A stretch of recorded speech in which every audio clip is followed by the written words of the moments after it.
بسم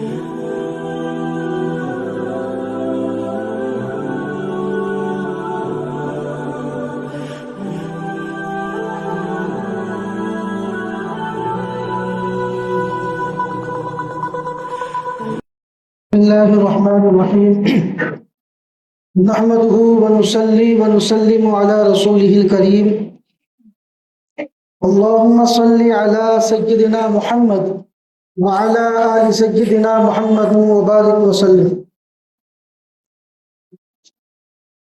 گزشتہ کئی جمعوں سے محرم الحرام کے تعلق سے کچھ ضروری باتیں آپ کے سامنے بیان کی جا رہی ہیں۔ آج بھی انشاءاللہ اسی عنوان کے تحت بات ہوگی۔ محرم الحرام کا مہینہ ختم ہو چکا ہے، لیکن اس کے مناسبت سے جو باتیں عرض کرنی چاہیے، جو باتیں بیان کرنی چاہیے، وہ پوری طرح سے ابھی سامنے نہیں آئی۔ لیکن چونکہ محرم الحرام کا مہینہ ختم ہو چکا ہے اور بھی تعلق سے گفتگو کرنی ہے، اور بھی چیزوں کے متعلق بیانات ہونے ہیں، لہذا اس سلسلے کو آج روک دیا جائے گا، اور آئندہ سال انشاءاللہ زندگی رہی تو مزید باتیں سامنے آئیں۔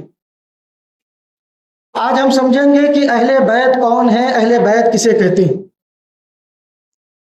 عام طور پر جب بھی اہل بیت کا تذکرہ ہوتا ہے یا اہل بیت کا لفظ بولا جاتا ہے تو ہمارے ذہنوں میں صرف چند نام آتے ہیں: حضرت فاطمہ، حضرت علی اور حضرت حسن اور حضرت حسین رضی اللہ تعالی عنہم اجمعین۔ اہل باطل نے اتنی محنت کی کہ آج ہمیں اہل بیت کا صحیح معنی نہیں معلوم۔ ہمارے ذہنوں میں صرف یہی چند نام ہیں، جبکہ حضور علیہ الصلوۃ والسلام کے پورے گھرانے کو اہل بیت کہتے ہیں۔ حضور علیہ الصلوۃ والسلام کی بیٹی حضرت فاطمہ صرف یہ اہل بیت میں شامل نہیں ہے، بلکہ حضور علیہ الصلوۃ والسلام کی اور بھی جو بیٹیاں ہیں وہ بھی اہل بیت ہیں۔ جب حضرت فاطمہ گھر والی ہو سکتی ہیں، اہل بیت میں شامل ہو سکتی ہیں، تو حضور علیہ الصلوۃ والسلام کی جو دوسری بیٹیاں ہیں وہ اہل بیت میں شامل کیوں نہیں ہو سکتی؟ اسی طرح حضرت علی رضی اللہ تعالی عنہ جو حضور علیہ الصلوۃ والسلام کے داماد ہیں، جب یہ اہل بیت میں شامل ہو سکتے ہیں تو حضور علیہ الصلوۃ والسلام کے دوسرے جو داماد ہیں وہ شامل کیوں نہیں ہو سکتے؟ جب حضور علیہ الصلوۃ والسلام کے نواسے حضرت حسن اور حضرت حسین رضی اللہ تعالی عنہما یہ دونوں حضرات اہل بیت میں شامل ہو سکتے ہیں، تو حضور علیہ الصلوۃ والسلام کے جو اور بھی نواسے نواسیاں ہیں وہ شامل کیوں نہیں ہو سکتے؟ حضرت فاطمہ بھی ہیں، ان کے علاوہ دوسری بہنیں بھی ہیں، حضرت علی بھی ہیں، دوسرے داماد بھی اہل بیت میں ہیں، اور حضرت حسن بھی ہیں، حضرت حسین بھی ہیں۔ ان کے علاوہ جو دوسرے نواسے اور نواسیاں ہیں جن کا تذکرہ گزشتہ جمعہ کو کیا گیا تھا، یہ حضرات بھی اہل بیت میں شامل ہیں۔ اور خاص طور پر حضور علیہ الصلوۃ والسلام کی ازواج مطہرات اہل بیت میں شامل ہیں، بلکہ پہلا نمبر اہل بیت میں ازواج مطہرات کا ہے۔ اور آج شیعہ حضرات حضور علیہ الصلوۃ والسلام کی ازواج مطہرات کو اہل بیت میں شامل نہیں مانتے، اور ہمیں بھی اس کا علم نہیں ہے۔ ہمارے ذہنوں میں تو بس یہ بات بٹھا دی گئی کہ اہل بیت کا تذکرہ ہوتا ہے تو حضرت علی مراد ہے، حضرت فاطمہ مراد ہے، حضرت حسنین مراد ہے۔ حضور علیہ الصلوۃ والسلام کا پورا گھرانہ اہل بیت میں شامل اور داخل ہے۔ حضور کے تینوں بیٹے، چاروں بیٹیاں، اور جو بھی حضور کے نواسے اور نواسیاں ہیں، اور حضور علیہ الصلوۃ والسلام کی 11 ازواج مطہرات، یہ سب کے سب اہل بیت میں شامل ہیں۔ اسے نوٹ کر لیجیے آپ۔ اور اہل بیت میں سب سے پہلے ازواج مطہرات ہیں، بعد میں دوسرے گھر والے ہیں۔ اور یہ چیز میں لغت سے بھی ثابت کرنے کی کوشش کروں گا، اور عرف عام سے بھی، اور شریعت سے بھی، قرآن کریم سے بھی۔ اہل بیت کا لغوی معنی کیا ہے؟ ڈکشنری معنی، اہل کے معنی والا، جب یہ کسی کے ساتھ لگ جائے تو اس کے معنی ہو جاتا ہے والا۔ جیسے اہل قلم، قلم والا یا قلم والے، اہل الرائے، رائے والے، اہل التفاسیر، تفاسیر والے، اہل القرآن قرآن والے، اہل الحدیث محدثین، اہل حدیث یعنی محدثین مراد ہیں۔ تو جب یہ لفظ اہل کسی کے ساتھ لگ جائے تو والا اور والے کا ترجمہ ہو جاتا ہے۔ اہل کتاب کتاب والے، اسی طرح اہل بیت گھر والے۔ بیت کے معنی ہے رات گزارنا، بیت کے کیا معنی ہے؟ رات گزارنا۔ بات یبیت بیتن کے معنی رات گزارنا۔ جس گھر میں رات گزاری جائے اس گھر کو کیا کہتے ہیں؟ بیت کہتے ہیں۔ اب ہم دیکھیں کہ اہل بیت کا ڈکشنری معنی کیا ہوا۔ اہل بیت کا اب معنی ہوا رات گزارنے والا، رات گزارنے والا۔ بیت کے معنی جس گھر میں رات گزاری جائے، اور اہل بیت کے معنی کیا ہوئے؟ رات گزارنے والا۔ ہر شخص کے اہل بیت وہ لوگ ہوتے ہیں جو اس کے ساتھ اس گھر میں رہتے ہیں، رات گزارتے ہیں۔ آسان لفظوں میں سمجھانے کی کوشش کر رہا ہوں اور بار بار لفظ دہرائے جائیں گے تاکہ بات سمجھ میں آ جائے۔ اہل بیت کے کیا معنی ہوئے؟ رات گزارنے والے۔ ہر شخص کے اہل بیت وہ لوگ ہوں گے جو اس کے ساتھ اس گھر میں رہتے ہیں، رات گزارتے ہیں۔ مثال کے طور پر ایک شخص ہے، خالد نام ہے اس کا، ایک فرضی نام خالد نام ہے، ابھی اس کی شادی نہیں ہوئی، اس کے ساتھ اس کے والدین رہ رہے ہیں یا یہ اپنے والدین کے ساتھ رہتا ہے، اور اس کے ساتھ اس کے چھوٹے بھائی بہن بھی رہتے ہیں یا بڑے بھائی بہن رہتے ہیں، سب ایک ہی گھر میں۔ تو یہ سب اہل بیت ہیں، خالد کے اہل بیت ہیں جو اس کے ساتھ گھر میں رہ رہے ہیں، رات گزار رہے ہیں، وہ اس کے والدین ہو یا اس کی بہنیں ہوں یا اس کے بھائی ہوں، یہ سب کے سب خالد کے کیا ہوئے؟ اہل بیت۔ اب اس خالد کی شادی ہو گئی، شادی ہونے کے بعد بیوی آ گئی، اب یہ بھی اس گھر میں رہ رہی ہے، تو کیا بیوی اہل بیت میں شامل نہیں ہوگی؟ ظاہر سی بات ہے کہ جب سب لوگ ایک ہی گھر میں رہ رہے ہیں تو جس طرح والدین اہل بیت ہیں، جس طرح بھائی بہن اہل بیت ہیں، اسی طرح بیوی بھی اہل بیت ہے۔ تو اس سے یہ بات معلوم ہوئی کہ جو بیویاں ہیں وہ اہل بیت میں شامل ہوتی ہیں۔ حضور علیہ السلام کی ازواج مطہرات حضور کے اہل بیت میں شامل ہیں۔ اب ہمیں یہ چیز ثابت کرنی ہے کہ پہلا نمبر اہل بیت میں کس کا ہے؟ بیویوں کا ہے، بعد میں دوسرے گھر والے۔ ہم یہ دیکھیں گے کہ اہل بیت کا جو معنی ہے وہ سب سے زیادہ کس پر فٹ بیٹھ رہا ہے؟ اہل بیت کا کیا معنی ہے؟ رات گزارنے والا۔ اب ہم یہ دیکھیں گے کہ سب لوگوں میں اس شخص کے ساتھ رات گزارنے والا سب سے زیادہ کون ہے، وقت بتانے والا کون ہے، ساتھ میں رہنے والا کون ہے۔ جب ہم نے جائزہ لیا تو ہم نے یہ دیکھا کہ یہ خالد اپنے والدین کے ساتھ رہ رہا تھا، اب بھائی بہن کے ساتھ رہ رہا تھا، بھائی کی شادی ہو گئی، بھائی دوسرے گھر میں چلا گیا، بہن کی شادی ہو گئی، بہن اپنے گھر چلی گئی، ٹھیک ہے۔ اب اس خالد کی بھی شادی ہو گئی، اب یہ خالد بھی دوسرے کمرے میں چلا گیا، دوسرے گھر میں چلا گیا۔ اب والدین بھی الگ ہیں، بھائی بھی الگ ہیں، بہنیں بھی الگ ہیں۔ اب جب شادی ہو گئی خالد کی تو آپ دیکھیں کہ اس کے ساتھ رات کون گزار رہا ہے، اس کے ساتھ زیادہ وقت کون گزار رہا ہے، تو ہم نے دیکھا تو وہ اس کی بیوی ہے۔ اب خالد کے بچے ہو گئے، بچے ہو گئے خالد کے، اب بھی اس کی بیوی اس کے ساتھ وقت بتا رہی ہے، رات گزار رہی ہے۔ بچے جوان ہو گئے، بچوں کے کمرے الگ ہو گئے، لڑکوں کے کمرے الگ ہو گئے، بیٹوں کے کمرے الگ ہو گئے، بیٹیوں کے کمرے الگ ہو گئے، لیکن اس کی بیوی اب بھی خالد کے ساتھ رات گزار رہی ہے، وقت بتا رہی ہے۔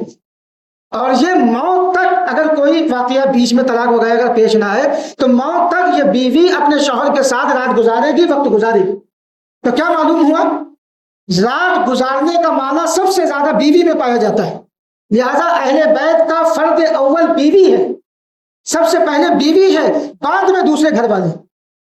تو لغوی اعتبار سے یہ بات ثابت ہوئی کہ حضور علیہ السلام کی بیویاں اہل بیت میں شامل ہیں، اور یہ بات بھی ثابت ہوئی کہ حضور ازواج مطہرات اہل بیت میں نمبر 1 کا درجہ رکھتی ہیں اور دوسرے گھر والے وہ بات کی۔ عرف میں آپ دیکھیں، آپ کو کسی نے دعوت دی، آپ گھر کے بڑے ہیں، گھر کے ذمہ دار ہیں، آپ اپنے والدین کو بھی اپنے ساتھ میں رکھے ہوئے ہیں، چھوٹے بھائی بہن کو بھی اپنے ساتھ میں رکھے ہوئے ہیں، اور آپ کی بیوی بھی ہے۔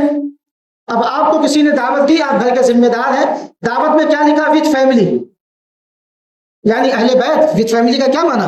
گھر والوں کے ساتھ۔ اب والدین کی دعوت ہو، والدین جائیں، بچوں کی بھی دعوت ہے، بچے بھی جائیں، تو کیا بیوی کی دعوت نہیں ہوگی؟ جب کہا وتھ فیملی، گھر والوں کی دعوت ہے، اہل خانہ کی دعوت ہے، اہل بیت کی دعوت ہے، تو والدین جو ساتھ میں رہ رہے ہیں وہ بھی دعوت میں، جو بھائی بہن رہ رہے ہیں وہ بھی دعوت میں، اور اس کی بیوی ہے وہ تو جائے گی، وہ بھی اہل بیت میں، وہ بھی وتھ فیملی میں شامل ہے، اس کی بھی دعوت ہوگی۔ اب آپ دعوت میں پہنچے، اس سے تو یہ بات ثابت ہو گئی کہ عرف کے اعتبار سے بات ثابت ہو گئی کہ بیویاں اہل بیت میں شامل ہوتی ہیں۔ اب ہمیں یہ ثابت کرنا ہے کہ بیویوں کا اہل بیت میں پہلا نمبر ہے۔ لغت سے ہم نے ثابت کیا، اب ہم اس کو عرف عام کے اعتبار سے ثابت کریں گے، معاشرے کے اعتبار سے۔ آپ سب کو لے کر دعوت میں پہنچے، اپنے والدین جو آپ کے ساتھ رہ رہے ہیں ان کو بھی آپ لے گئے، چھوٹے بھائی بہن کو بھی ساتھ میں لے گئے، آپ کے بچے ہیں آپ اپنے بچوں کو بھی ساتھ میں لے گئے، آپ اپنی بیوی کو نہیں لے گئے، کسی وجہ سے نہیں لے گئے، تو اب آپ سے کیا کہا جائے گا کہ آپ اپنے والدین کو بھی لے آئے ہیں اور اپنے بچوں کو بھی لے آئے ہیں اور اپنے بھائی بہن کو بھی لے آئے، لیکن اپنی گھر والی کو نہیں لایا۔ یا یہ کہا جائے گا کہ آپ دوسرے گھر والوں کو تو لے آئے لیکن اپنی گھر والی کو نہیں لائے، یعنی دوسرا نمبر دیا جا رہا۔ اور گھر والی کو کیا کہتے ہیں، یا گھر والے کو اہل بیت کہتے ہیں عربی میں۔ اچھا بیوی آ جائے اور کوئی نہ آئے تو یہ نہیں کہا جائے گا کہ آپ اپنے اہل بیت کو نہیں لائے، گھر والے، اس طریقے سے نہیں کہا جائے گا، یہ کہا جائے گا والدین کو نہیں لائے، آپ اپنے بچوں کو نہیں لائے۔ لیکن اگر بیوی نہ آئے تو کہا جائے گا آپ اپنی گھر والی کو نہیں لائے۔ پتا چلا کہ اہل بیت کا پہلا مصداق کون ہے، پہلا نمبر کون ہے، وہ بیویاں۔ تو لغت کے اعتبار سے بھی یہ بات ثابت ہوئی کہ ازواج مطہرات اہل بیت میں شامل ہیں، اور یہ بات بھی ثابت ہوئی کہ اہل بیت کا پہلا مصداق وہ ازواج مطہرات ہے۔ اور معاشرے کے اعتبار سے اور عرف عام کے اعتبار سے بھی یہ بات ثابت ہوئی کہ ازواج مطہرات اہل بیت میں شامل ہیں، شامل ہی نہیں بلکہ اہل بیت کا پہلا نمبر ہے، یہ پہلے مصداق ہے۔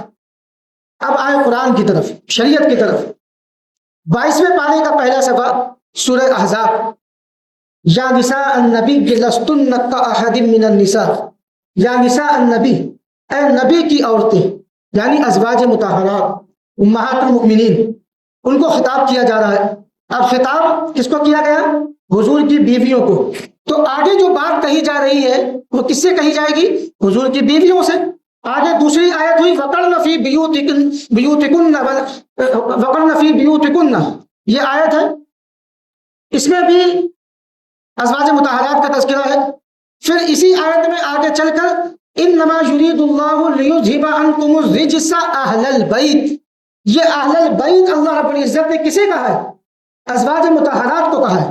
شیعہ حضرات کہتے ہیں کہ حضرت فاطمہ کو کہا ہے، حضرت علی کو کہا ہے، حضرت حسنین کو کہا ہے۔ ہم کہتے ہیں کہ قرآن پاک نے یہاں اہل بیت ازواج مطہرات امہات المومنین کو کہا ہے، کیونکہ تذکرہ ہی انہی کا چل رہا ہے۔ یہ کیسے ہو سکتا ہے کہ تذکرہ کسی اور کا ہو اور اہل بیت کسی اور کو کہا جائے؟ جو پہلی آیت یا نساء النبی کی، یہاں مخاطب کیا گیا امہات المومنین کو، ازواج مطہرات کو، ان کا تذکرہ ہو رہا ہے، ان سے کچھ باتیں کہی جا رہی ہیں۔ اور آگے دوسری آیت وَقَرْنَ فِي بِيُوتِكُنَّ وَلَا تَبَرَّجْنَ تَبَرُّجَ الْجَاهِلِيَّةِ الْأُولَىٰ وَأَقِمْنَ الصَّلَاةَ وَآتِينَ الزَّكَاةَ وَأَطِيعْنَ اللَّهَ وَرَسُولَهُ إِنَّمَا يُرِيدُ اللَّهُ، یہ دوسری آیت میں بھی تذکرہ حضرات ازواج مطہرات کا ہے، پھر آگے چل کے انہی ازواج مطہرات کو اللہ رب العزت نے اہل بیت کا۔ تو معلوم ہوا کہ ازواج مطہرات بھی اہل بیت میں شامل ہیں، یہ بھی اہل بیت میں شامل ہے اور داخل ہے۔ اب دیکھیے جو حضور علیہ السلام کے دوسرے گھر والے ہیں، حضور کی اولادیں اور حضور کے داماد اور حضور کی بیٹیاں، حضور کے بیٹے، حضور کے نواسے نواسیاں، یہ لوگ بھی اہل بیت میں شامل ہیں، لیکن حدیث مبارک کی وجہ سے۔ غور سے سنیے، امہات المؤمنین ازواج مطہرات یہ اہل بیت میں شامل ہیں قرآن کی وجہ سے۔ ازواج مطہرات اہل بیت میں شامل ہیں قرآن کی وجہ سے، اور حضور کے دوسرے گھر والے اہل بیت میں شامل ہیں فرمان کی وجہ سے، حضور صلی اللہ علیہ وسلم کے فرمان کی وجہ سے۔ وہ کیا ہے؟ ایک مرتبہ نبی علیہ السلام ایک چادر اوڑے ہوئے تھے، حضرت حسن آئے، آپ نے چادر میں لے لیا، حضرت حسین آئے، آپ نے چادر میں لے لیا، حضرت فاطمہ آئی، آپ نے چادر میں لے لیا، حضرت علی آئے، آپ نے چادر میں لے لیا۔ اور حضور علیہ السلام نے چادر میں لینے کے بعد اللہ تعالیٰ سے یہ دعا کی، اے اللہ یہ میرے اہل بیت ہیں، لہذا آپ ان کو ہر طرح کے کفر و شرک سے، گناہ سے، ہر طرح کی گندگی سے پاک رکھیے گا۔ تو اس حدیث مبارک سے حضور علیہ السلام کے دوسرے گھر والے اہل بیت میں شامل ہوئے۔ تو اب یہاں سمجھنے کی بات کیا ہے کہ ازواج مطہرات کا اہل بیت میں شامل ہونا قرآن کی وجہ سے، اور دوسرے گھر والوں کا اہل بیت میں شامل ہونا فرمان کی وجہ سے۔ قرآن پہلے ہے اور حدیث کیا ہے؟ بعد میں ہے۔ قرآن سے کیا ثابت ہے؟ ازواج مطہرات کا اہل بیت میں شامل ہونا، اور حدیث سے ثابت ہے حضور علیہ السلام کے دوسرے گھر والوں کا اہل بیت میں شامل ہونا۔ قرآن پہلے ہے تو ازواج مطہرات اہل بیت میں پہلے ہے، اور حدیث مبارک قرآن کے بعد ہے، لہذا اہل بیت میں دوسرے گھر والوں کا اہل بیت میں شامل ہونا یہ بعد میں۔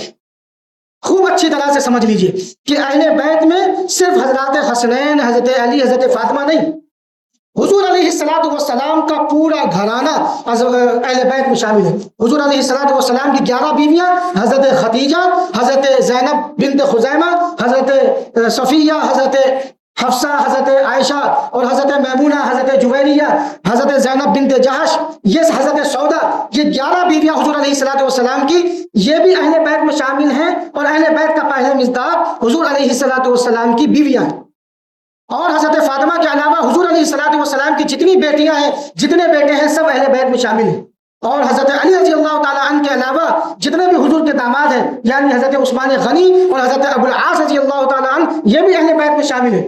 اور نواسے اور نواسی میں حضرت حسن اور حضرت حسین کے علاوہ، اس کے علاوہ جو اور 7 نواسے اور نواسیاں ہیں، یہ سب اہل بیت میں شامل ہیں۔ اللہ تعالی ہم سب کو صحیح بات سمجھنے کی توفیق عطا فرمائے، دین کی صحیح سمجھ عطا فرمائے۔ معتبر علماء کرام کے بیانات سنیے، معتبر باتوں کو سنیے، تبھی معتبر دین آپ تک پہنچے گا۔ ایک صحیح دین پہنچانے کے لیے حضور علیہ السلام نے، حضرات صحابہ نے بے پناہ مشقتیں اٹھائی ہیں، تکلیفیں اٹھائی ہیں کہ صحیح دین میری امت تک پہنچے۔ اور آج جو بھی پگڑی پہن کر، جبہ کبا پہن کر بیٹھ جاتا ہے بیان کرنے کے لیے، وہ ڈاکٹر ہو یا انجینئر ہو، آپ اس کو غور سے سننے لگتے ہیں، اور حضرات علماء کرام کی باتیں آپ کو اچھی نہیں لگتی۔ ہر ایک کا ایک میدان ہوتا ہے۔ ڈاکٹر صاحب دوائیاں بتائیں، ہم سر جھکا کے تسلیم کریں گے۔ انجینئر صاحب پل کے بارے میں بتائیں، گھر کے بارے میں بتائیں کہ اتنی مورنگ لگے گی، اتنی سیمنٹ لگے گی، ہم سر جھکا کے بات تسلیم کریں گے۔